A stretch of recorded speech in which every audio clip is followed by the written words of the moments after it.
What up, though? What up, though? Let you chill with me. Top tier podcast. Murda Mook versus Geechi Gotti. Right now, I did the full recap. If you want to hear my thoughts, give with the full recap in more detail. Check me out. Top tier podcast on all your streaming services. It is out right now. Didn't really want to touch on the rest of the battles because honestly, it was the card as a whole was just all right. It's kind of Arsenal Swamp was a store run battle. I was like, what y'all want from the store? And then I asked a few people, and my mom was like, Hungry Jack mashed potatoes, Rave hairspray, and nacho cheese Doritos. So you know what I'm saying. So I was just like, whatever. But yeah, the rest of the card was cool. But this is what everybody's been talking about since the event ended. The thing about gas, right? I hear that's been like the biggest talk of this event, which is like funny and not surprising. No matter how long y'all be saying y'all watch battle rap, no matter how long y'all talk about, oh, I've been watching about, y'all act surprised about stuff like this. Now listen, I didn't think it would be to this effect because it was pretty strong in there. New York definitely made their presence felt. But look, the Lakers, when they go on the road, when they go to Boston, guess what? I don't care what crossover Kobe or LeBron and them pulled in that Lakers jersey. Those Celtics fans are there for the Celtics. Make no mistake about it. So, yeah, that's the whole beauty of this. It was a true road game. That's what true road games are like. Geechi is built for it, man. Like, he did well, in my opinion. I thought he actually won people are trying to make it seem like he got body bagged or 30. I don't think he got 30. I had the honor to watch it again, actually, as like literally seconds ago. I gave Geechi the second round, and he could have won the third, but he had like some really weird dry spots where he wanted to talk to the crowd and then freestyle his way. I felt like he got pressured into not finishing his third when he should have finished it. It looked like he was about to call time, and then he did this whole like, I'm gonna sit here and not until y'all clap, and then he kind of put himself in some predicament where he had to like freestyle it out to end the round because he didn't want to end when the crowd wanted him to end. I don't know if y'all noticed that in the third. It was just weird, and I tweeted out like, yo, I don't care that the crowd not fucking with it. I'm fucking with this round from Gotti.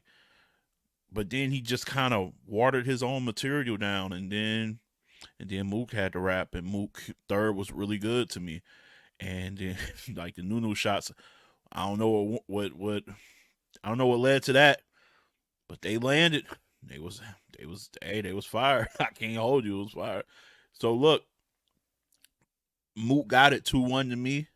I don't know what like I said, I don't know what the hoopla is over the gas and all that. Like, it's a true road game. It's supposed to be gas. My thing is, gas doesn't mean the bar isn't good, right? Gas doesn't mean the bar isn't good. It means that you're amplifying the material, whether the bar was good and you're trying to amplify it to great, or it was bad and you're trying to amplify it to good. Either way, you're just amplifying something.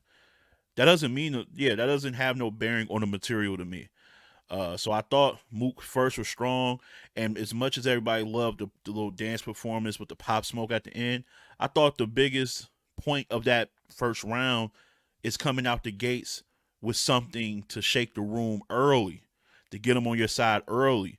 And when he hit him with the Biggie line, you know what I'm saying, about the reason I wanted to battle you, like even from jump, like when I first found out about you, it's like the payback for what happened to Biggie out there. That momentum, he never lost it. Although he did lose it in the second round.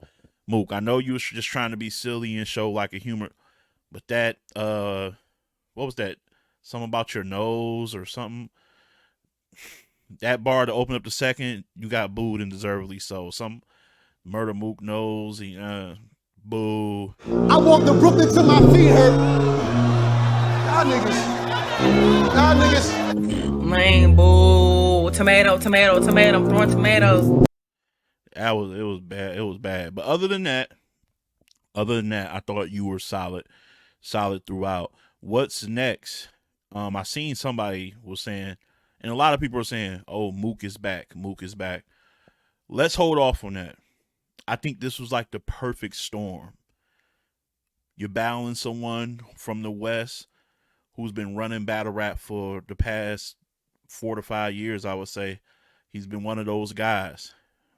You finally get him on stage in your territory, your domain where you're beloved at, and you rise to the occasion.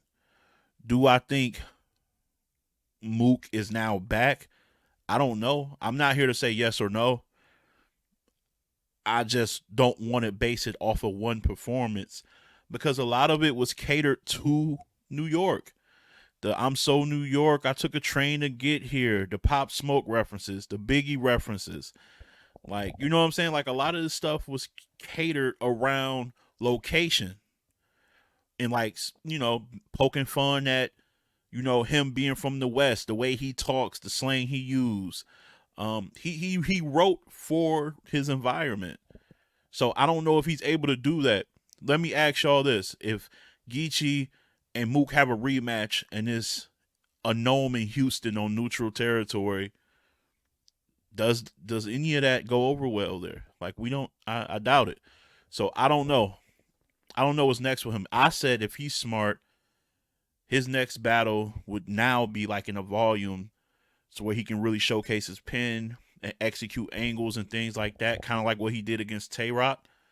I don't think, okay, now let's give me another big stage battle just in a random venue somewhere, like in Florida or somewhere. I think he should take it easy. As for Geechi, he's a legend. He's solidified. He's not a young legend. He's not a legend for this era. Like, we're not about to box Geechi in like that. Geechi is like certified. He's one of them. So I don't know. I don't even know who's left the battle. His resume is pretty complete now. I think Hitman would be the next person I like to see him against. I know Easy has been a pick for everybody, but I much rather see him against Hitman on a big stage to see what that's like. Because while Mook did some performance bar stuff, you're talking about naturally the best performer ever on stage is Hitman. It's Hitman Holla. The natural gifted performer of our era or any era in battle rap is Hitman. I want to see what he's like. I think that presents some different problems for him. I want to see could he step up to the challenge there. I think that'll be interesting. Again, I think Mook did well. He executed a masterful game plan, but I don't think it was a 30. Like I said, I had it 1-1 going into the third, and Geechi was kind of primed to get still that round in the third. But he did a lot of talking to the crowd. He did a lot of spotty placement freestyling in there. And yeah, I think it cost him. But it was a pretty good battle on the playback. It wasn't as bad as I thought. And might be, I don't know, it was like 1 or 2 for battle of the night of that event up there with Jazz and Vixen. So that's my thoughts. Again, the full recap in more detail is on all your streaming services, Top Tier Podcast. Just wanted to give that and what I think should happen next for both MCs. I want to see Geechi versus Hitman. I want to see Mook in a volume, versus someone who will really push him lyrically. Somebody, I don't know who that is. Y'all tell me in the comments or something like that. But that's it, man. Y'all have a good one. As always, keep it battle rap. Peace and love. We out.